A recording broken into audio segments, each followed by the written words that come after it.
Hey guys, Infidel 1258 here. Hope you're doing well. Today I'm hanging out with Gathering the Magic, and we're going to be chatting about all things Splinterlands. We've got a few different topics that we're excited to chat with you about today. Conclave Arcana coming soon, Rebellion ending in 30 days. How is the modern going to shift? What does it all mean for SPS? So lots today. Gathering, how you doing, and how you been?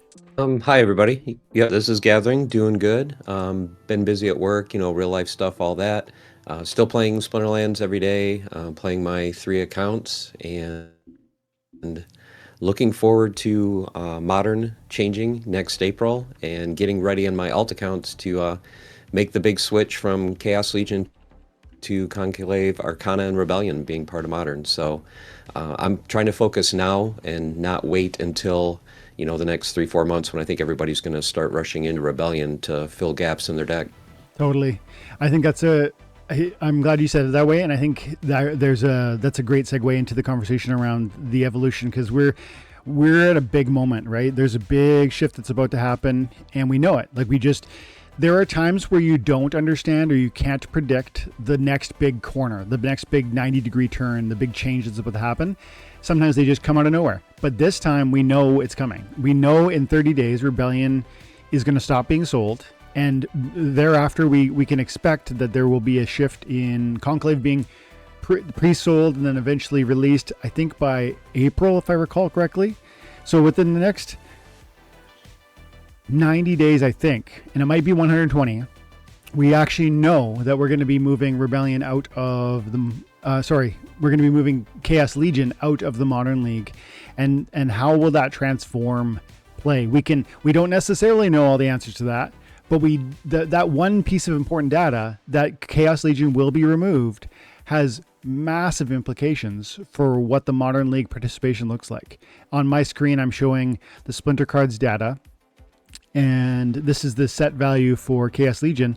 It's still at $637. This set was printed substantially, and we know that, and the prices reflect that. This is one of the cheapest pathways into Modern participation right now. This is like, if I look at Rebellion, where is it? There it is. Rebellion set $7,000. Regular foil. This is Diamond League. So I either spend, if I want to play in Modern today, I'm spending $7,000 on a Max Rebellion, or I'm going to spend $700 on a Max Chaos Legion set. And the Max Chaos set will make you competitive, even at higher levels. And so when we take away that cheap access point, how do you imagine that's going to impact Modern participation? Is it going to push people away from Modern, do you think, Gathering? Or more people going to want that Rebellion piece, or are they going to be looking for Conclave and those cheap starter packs? What are some of your initial thoughts or expectations around how this real big change is going to affect what it looks like to play in Modern? I think a lot of people are going to be kind of shell-shocked when it all happens. They're going to look at their decks and be like, what? I can't use Swamp Spitter anymore. I can't use Coastal Sentry. Wait a minute. I need to do repair. There's no repair in Rebellion. Where's my Scavo Hireling? So I think people are going to kind of wait till the last minute. I think that's just human nature. People don't, for the most part, prepare ahead of time. They wait till the last minute and then they kind of scramble. I think a lot of people just gut reaction are probably going to go to Wild, because they already have Chaos Legion. They already have money that they've spent, cards that they can use. And when they look at the cost of Rebellion, which I think is going to be even higher than it is now, and we don't know how much Conclave Arcana, we don't know the cards in the set. We kind of have an idea of the pack prices, and I think the starter packs are probably going to just fly like crazy, because people are going to be buying them, even if they're just common and rares, just to kind of get a basis and get started with being able to play in Modern. So it's going to be interesting. I think you're going to have a split. You're going to have those, don't know what percentage, but you're going to have a lot of people that are going to play in Wild, keep their Chaos Legion deck, basically play what they have, not spend a whole lot of money on, Rebellion or Conclave Arcana. And then you have others that, are going to say, hey, look, I want to play in Modern, okay, I'll give up on Chaos Legion. I'll just, put it on my land or use it for guild brawls, and, focus more on the newer sets. But it's going to be interesting to see. But I think, like I said, I don't think very many people are preparing right now. And I think now is the time that you should be. Mm-hmm. Yeah, I agree. You said something in there that really grabbed me about the idea that people will be surprised about certain abilities not like they're used to relying on that they can no longer access. And you mentioned repair, and you point to the Scavo Hireling. I haven't wrapped my head around this conversation, and let's take a few minutes and talk about it, because as you were chatting, I was just I'm on Peak Monsters, and I'm looking at the modern filter, and then I'm looking at certain abilities that come to mind, the ones that you would really want to see in there. Tankeal, for instance. Right now, as I'm looking at Tankeal, I see Goblin Psychic, that's a Chaos card. Venari Crystalsmith, Chaos card. Merdali Guardian, Chaos card. Then you got Mariput Magician, sure, Rebellion. Anna Soothsayer, Rebellion. Toledo, Rebellion. And Constantia, Chaos. So 4 out of 7 are from Chaos. Now, we will see new tank healers in the Conclave Arcana set, but beginning to look at this kind of thing on maybe what are the carry abilities, and recognizing that there's a certain type of playstyle you currently implement and rely upon in the Modern League. If you're playing in the Modern League, well, some of that's going to disappear, and then you can't be certain that there will be a direct replacement for what you currently rely on. And so Tankeal seems like an ability that's worth looking at. Maybe what else is really key? Triage, so that you can support backline taunts. If we look at triage, I'm seeing 8, 11 on the page, and again 1, 2, 3, 4, 5, 6, 7 of them are going to be removed. 7 out of 11 are going to be removed. And inevitable is going to, it's chaos. It's a Rift Watcher, which is subsection of the Chaos Wing. Or no, right, it is, isn't it? Inevitable? Yeah. Inevitable is Rift Watchers. Yes, which is like a subsection of the Chaos Legion Wing, I think. I think that's how it works. Am I right about that? Yep. I think so. Yeah. You want a real shock? I know there's a lot of people that use taunt. Look for taunt. That's almost gone. We go modern, reg foil. So on the taunt, if I just focus on Rebellion only, boom. So my screen just went from like many options to 2. So I'm looking right now. I'm clicking on modern on my screen, and you know what? I'm going to share my screen with you, Gathering, so you can watch what I'm doing. Share your screen. Entire screen, boom, share. Okay, so if you okay, so there we go. So look, I'm looking at modern taunt monsters. These are gold foil only. There is 4, 8, 12, 13 of them, and then we go Rebellion only. Is that right? Yeah. Wow. That's it. So and if you notice, 2 of them are the reward cards for legendaries, so we can get those now. For grinding, playing every day, and the other one is the auction card. This one's other than that, if you're not into playing every day and going for legendaries, your choices are going to be Bara and the Demon. Yeah. So only white and black. Wow. All the other splinters are not going to be able to have a taunt. So that may change a lot of people's strategy right there. Yeah. That's really interesting. And I would be inclined to suggest, as a total speculation with no sort of evidence to support this, that they will replace some of these taunts. Will they? There's always an evolution of the abilities. There's new introductions of new abilities. They do kind of move in a certain direction and then kind of move away from one. Even if we look at, we haven't seen any new gladiators. That Bloodlust we've seen since the release of Gladiators, which is a long time ago. We saw Grum, which is a Grum, the fire, the fire monster that has Bloodlust, and there's the life one that has blood. There's a couple that have Bloodlust. There's maybe 3 or 4. But I'm saying we move in one direction, we create one sort of card design, and then we kind of move away from it. And so it might be the case that there just won't be a bunch of new taunts. I don't expect there to be a full replacement. Like this looks like 8 are going to be lost. I don't think 8 are going to become the new set. I wouldn't be surprised if they moved in some slightly different direction. And so how will the players that are watching, adjust how they engage with the game? There will be a new meta, and how will you adapt to that? Mhm. Yeah, I love the Peak Monsters site because as you're talking, I'm looking at Bloodlust, and one of the cards I wasn't even aware that this card could get Bloodlust.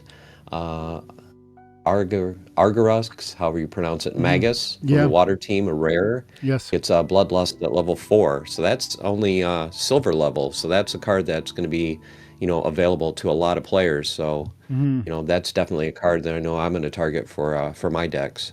Yeah, this is a very interesting card. I have a friend who has talked to me about this card for a long time, Oscu, and he says it's a very successful card at higher levels, and I can see it. Right, the Bloodlust is powerful.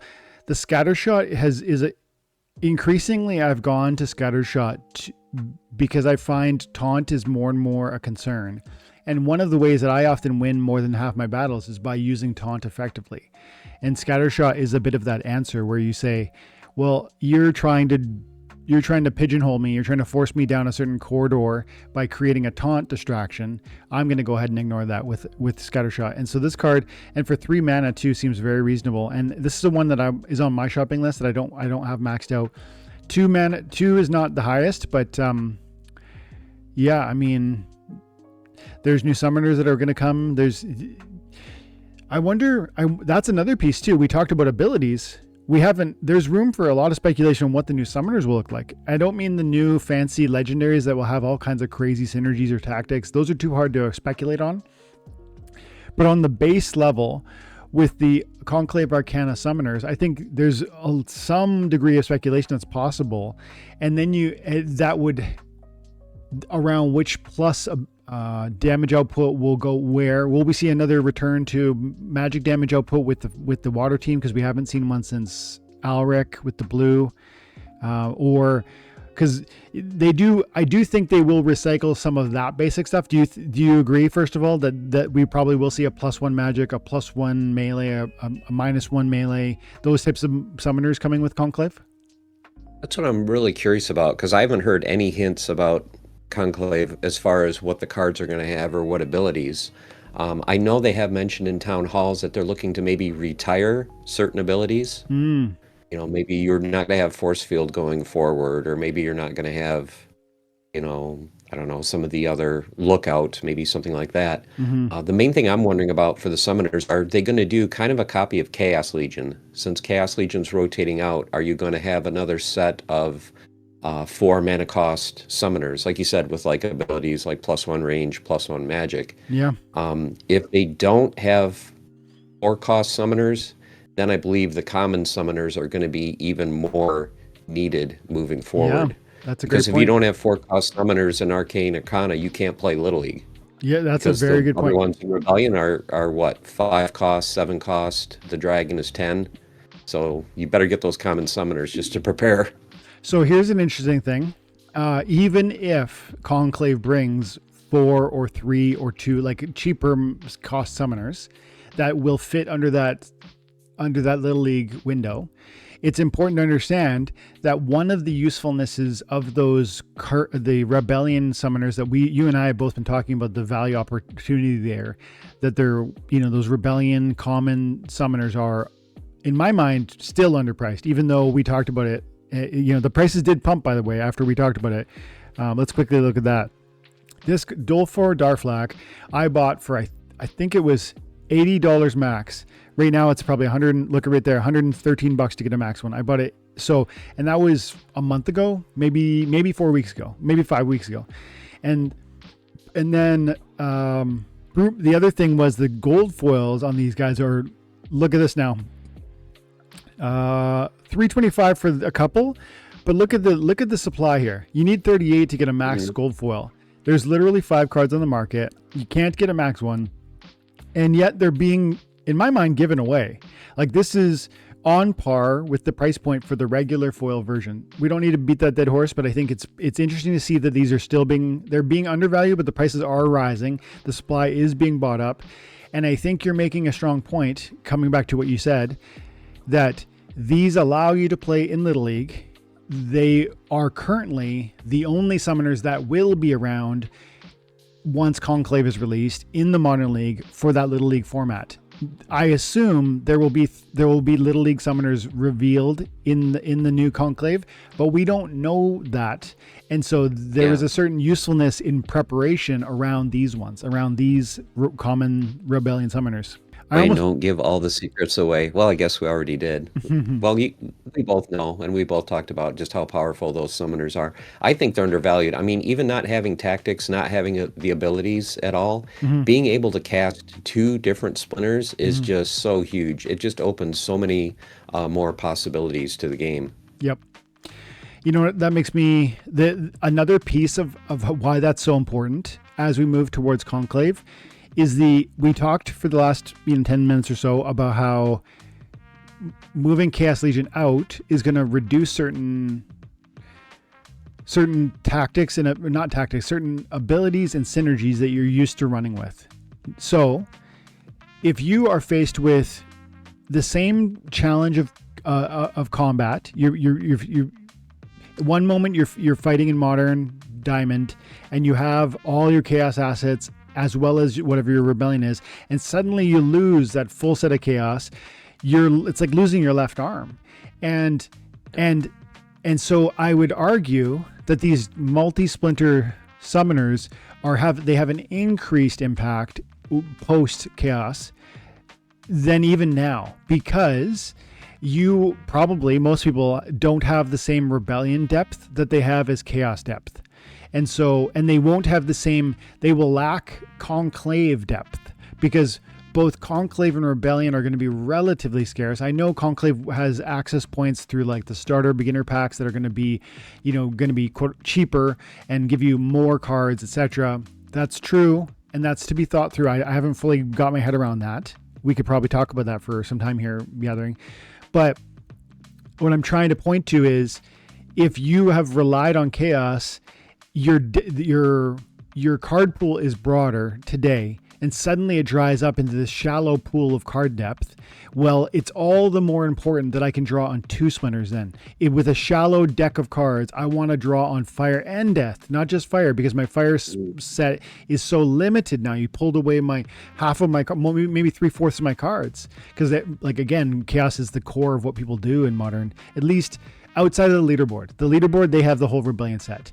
But I mean, even High Diamond, which is where I play in Modern, Low Champ, I made it last season.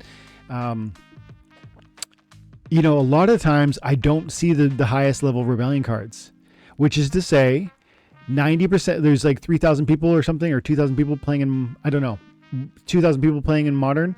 Well, I bet 1,800 of them don't have a max Rebellion set. In fact, I know that to be true. And so, you know what I mean? Like these summoners, therefore, have that greater, their impact is growing because something we've relied on disappears. We have the depth, a shallow depth of card selection, and we want to be able to cross-pollinate. Yeah, there's not a lot of options. I know a few days ago, I just for fun, I went to the market and I looked at just Rebellion and just Rebellion reward cards, and then I went by a certain splinter, let's just say Fire, and then I took out the summoners. There was like 12 cards to choose from. That's it for the entire splinter. So there's not a lot of options. Now, of course, we will get more when Conclave Arcana comes out, but then maybe you're going to have, 18 to 20 cards for the entire splinter. That's it. So yeah, people are going to have to really, concentrate on, okay, who's my tank? Am I going to be able to do ranged like I'm used to doing? Am I going to be able to play magic? Are there any cards with phase? Anything like that. So a little bit of homework for you guys. That's right. Question: what is your tank going to be for each splinter in Modern in April? That's right. That's a great way to look at it. That's your homework. Okay, who's your tank? The tanks you're used to now, there is no Demon Shark. Yep. For me, one of my favorites, Cursed Wendigo. There is no Cursed Wendigo. There is no Grum. There is no Tusk the Wide. So go on the market, do your research, and figure out who your tank's going to be for each of your splinters. And And also, like, I think this goes without saying, but we should put a pin on it. Do you even have the summoner? Like, right now, people are not really. I don't think everyone's ready at all. In fact, I'm certain most people aren't ready for this shift, and maybe they'll just get caught. It'll happen, and then they'll go, "Oh, I guess I'm a wild player now," and there'll be that moment of time, maybe a few seasons or a couple months. Where modern is like even more reduced participation because people were relying on Chaos Legion cards and they aren't going to necessarily quickly move thousands of dollars into Conclave or to Rebellion. And so then maybe modern has those who are doing their homework now might have even greater reward for that window of time while people ramp up and get back online within modern. It might mean, instead of 10 SPS in Diamond 10 to 15 SPS in Diamond 1, which is common, maybe it's 25 because there's just less participation in the league because there's less card ownership across the accounts that are currently relying on it. And so, do you have those summoners? Are you ready in that way to continue to play at a high level in the league you want to play, modern? And then if so, if you got your summoner, do you have the tank? And if you have the tank, do you have the caster? And if you have the backline support and the repairs and the tank heals and go splinter by splinter and ask yourself those questions. And I think most people, the answer is going to be no, like you're not at all ready. And I think people that prepare, even ones that don't, go all out and, get diamond or champion level rebellion decks. I think if you have a solid silver level rebellion deck, you're going to be able to go really far the first couple of months after the new modern launches, like you said. And I think you're going to get probably twice the earnings that you're getting now, just for the simple fact that most people aren't going to have, even, a solid silver deck. They're just going to have a few cards here and there. But if you can cover all the splinters, the neutrals, everything at silver level, I think you're going to have a huge advantage over players for the first month or two. Yep. Another thing that I think about as we talk about that transition and we look at the reduction in the card supply that you can draw on, I think you're so right about looking at Rebellion and Rebellion Soulbound reward cards as your basis for that and getting ready for that. But it's interesting to recognize that when you do that, the data gets skewed. It looks better. Like, so look at Fire. I'm looking at Fire, and let's say I want to look at Rebellion and Rebellion rewards. Right now on the Fire team, I've got, from a main tank perspective, I've got, 3, maybe 2 or 3. I've got Chaos Golem, which is 9 mana, decent damage output, relatively high hit points, tank. Then you got Drybone Megalodon. I would argue this is a better one. These are level 1s. So at the highest levels, I use them all the time. I use Drybone Megalodon regularly. And it's a strong card. It has flank, and it has big hit points. It has retaliate, it has thorns. But here's what, as I look at this window, we need to understand that it's not just I'm going to go buy the Megalodon if I need a Megalodon. Well, that's a reward card. When I go like this and remove from my screen the Rebellion set, which is easy to buy. Well, it's not easy to buy. But, let's circle back to that point in a minute. The main Rebellion cards are not easy to buy. There's not enough of them, but they are available. You can still currently buy those packs. If I remove them and we just look rewards, well, one of those 2 main tanks, Drybone Megalodon, is a reward card. Why is that important? If you're not playing already, you can't get this. Yes, you can go to the market and theoretically buy it. Look at that. Look what that's going to do for you. You can get 11 BCX. One person can come in here today and buy 11 BCX, and that's it. That's out on a 115 BCX max card. That's not going to move the needle. And as to your point, as you've said on this channel as well as your own a number of times, if 10 people came in to buy assets in this game, the NFTs, so they could play the game, you just would eat the market. And we see that time and again. We showed it a moment ago with respect to the common reward summoners from Rebellion. Common summoners from Rebellion. The gold foils also, but even the reg foils. And then we're seeing it here again on the rewards. And to bring the point just home, if we're counting on Rebellion and Rebellion rewards, we need to know that only part of that is buyable, because the reward side is earnable, not buyable. It's earnable only. And so are you talking about starting today and getting ready for 6 months down the road, sure, okay, fine. But most people aren't going to have that approach to this. Most people are going to see green candles on SBS and FOMO in and throw money around because their crypto bags have bloated over the altcoin and Bitcoin bull market cycle, to the point where they're going to come saying, oh yeah, look at the gains, because SBS goes from 1 penny to 5 or something like that. And now the payouts are not 20 cents, but $1 per win. And you get $20 a day playing a diamond in modern. Well, okay, like that's worth chasing after.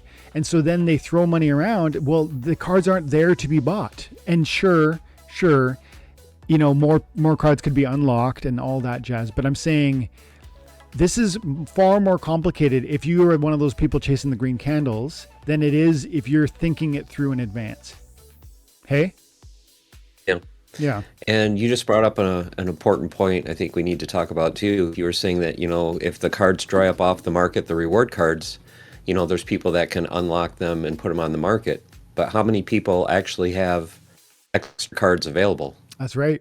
I mean, I know there are some whales that have already, maxed out maybe some of their commons, but most people haven't. I know I'm nowhere near where I want to be. So don't be too surprised if there's not a flood of even the common reward cards on the market. I mean, there'll be some, some of the whales will have some, but I can't see, like if you're a whale and you've got your common max 400 copies, are you really just going to hang on to another 400? Yeah. Or are you going to burn them to get more glint to try to, get a jackpot prize? So yeah. I don't think people are going to hold more than what they need. Yeah. That's there is at least an argument that there is a community of people who will do exactly that. It is not to be taken for granted that everyone's just going to keep all their extras and they're going to sit on them and bring them to market. Many people will burn them. Others will keep them for future sale. Some will earn them and never unlock them, and the others will earn them and walk away from the game, as some have already done in the past. Some of those soulbound cards from Chaos, they'll never be unlocked, accessed, tradable, usable, because some people just they're tied to an account. They're never going to be unlocked, and then they'll just be there. And so for a multitude of reasons on how people handle their reward cards, they won't make it to market. And so counting on it, when you should go through for every single splinter you have summoners for, and go like this and go, I'm looking at blue. My melee units are these. These are my reward, or my rebellion and my rebellion reward cards. But from my reward cards, here, the Commander Slade, who's a clutch tank, Giant Alpine Skink, who's another strong tank, I've got to earn those. You don't buy them. You can, but you can't. So from just the rebellion side on the blue, I'm looking at Chaos Rearguard, which is a reasonable tank. I like him. I own him, and I use him quite a bit.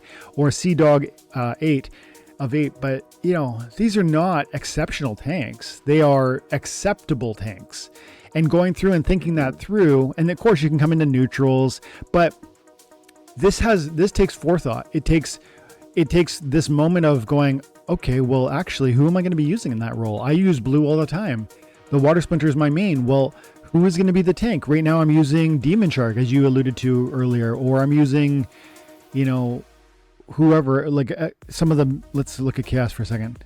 People use Demon Shark. Yeah. And Flying Squid gets played quite a bit, for that. No more Deep Lurker. Yeah. No more Deep Lurker. And then also the Chaos Opportunity, what's he called? The Kulu Mastermind, which has become really, really successful and powerful. Shield, weapon train, big melee damage, good amount of hit points, gone. And so knowing what you're going to lose, knowing what you're going to have access to, knowing what you already have, and how you're going to fill gaps is a thoughtful process that you can begin now. And it seems like, as I look at blue, I don't see who the melee tank is. Maybe there's a magic tank. Not really. Maybe there's a range tank somehow. Nope. Multiple. None. I mean, maybe no. The Just is gone too. So, what's the plan here, guys? Thinking this through now, not in 3 months when Chaos is just suddenly gone, when the ground's moved out from under you, right? Yeah. Yeah, like I said, that's one of the videos I'm going to work on next week is all the key chaos cards when they rotate out, what the replacement card's going to be, if any, Mm-hmm. and how That's a good. lot of the splinters are going to shift. Like a splinter that you thought was a magic splinter now may be the melee splinter. My favorite splinter to play is Death. I just like the Death team and the cards. Mm-hmm. But just a little bit of research I've done, I think that I'm going to probably be more into Earth going forward from Rebellion on, because I really love the rare Earth Summoner. Yeah, that's Underboss Fabino with the magic damage. Yes. Yeah. Oh my god, he is so good. Yeah, I like him too. I have a level 7. I want to level him up before too long here. Toledo, I need to get maxed out. I use green a lot in conjunction with Squirrel, because Squirrel pulls on red and green, and so I use a lot. So Seitha Toledo is an archer from the green team that tank heals, and by the way brings a lookout, which is perfect because I use Risk Aldrath, my taunt tank, and I put and it's an archery buff. So Salitha Toledo would get an archery buff. Then the lookout would protect my tank, which is a taunt Coral Lurker. But by the way, note to self: Coral Lurker is part of Rift Watchers. Rift Watchers will be removed from the modern. So I need to think these things through. I play that all the time. I go Risk Aldrath, Coral Lurker, and a speed blind play. So that's not going to be available anymore for me right now. One of the things I need to look at right now is there a taunt on that? No, on the red green neutral from Rebellion or Rebellion rewards, there is no taunt. And so that functionality, what about phase? Because I rely on Coral Lurker for the phase with the speed. What about phase? Nope. Oh yeah. So Continuum Seer, which is, I wouldn't say really viable, because like one redemption ends up and one rust ends up killing her so fast, or any magic reflect. Warborn Chieftain, maybe? Okay, that could be interesting. At the highest levels, I have to earn this one though. Phase, Dispel, Shield, Demoralize, Stun. So I got to think this stuff through too. But that I'm looking forward to that video, and everybody should go check that out when you do that. It'll be great to see the comparables and seeing, because there's thought that has to happen now, not later, and people have to be ready for it, or they're going to be caught. They're going to be caught out. That's the truth. They'll be caught out of where they are currently enjoying, whether it's a certain league that you have expected to play at, a certain SPS income you've enjoyed. Those things will not continue to be yours unless you think this stuff through now. Hey. And I think one thing that's going to make a lot of people very, very happy, especially newer players coming in, one of the arguments has been, well, when players come in, the first thing that's going to happen is they're going to come up against people that have, gladiator cards. They're going to get, run over by Captain Katie or Catrelba or Cora. Those are all going away as well. So the only time you're ever going to see gladiator cards in the new modern is going to be with that rule set that allows a gladiator to be played. And who knows, the team may take out that rule set going forward. Yeah, I did forget about that. You're right. Gladiators will, yeah, that's so good. I'm looking forward to that video. What you think, next week or what? Yeah, next week. Yep. Okay. I have next week off, so I got plenty of time. It's going to take me probably a day or two to put together. So I want to go really in depth into it. I'm going to clip this part of our conversation, put it on the channel. And so guys, go check out Gathering, and probably, a couple days after you'll be seeing this here, he may have some amazing content that'll be pointing us in some thoughtful directions on how we can think this through in advance. Because we do not, I think if you're enjoying Splinterlands and you are excited about where these rewards might end up, you have to think this through now, and most people aren't, so that'll be timely content. Yeah. Okay, pal, I will let you go on that, but just everybody check out Gathering the Magic 1984 on YouTube, and yeah, looking forward to the content, and just thanks for coming to hang out and everything. Appreciate you. Oh. Yeah, always a pleasure. Remember, guys, stay the course, keep on forging, have fun, and here's to a great end of 2024 and what I think is going to be an amazing 2025. All right.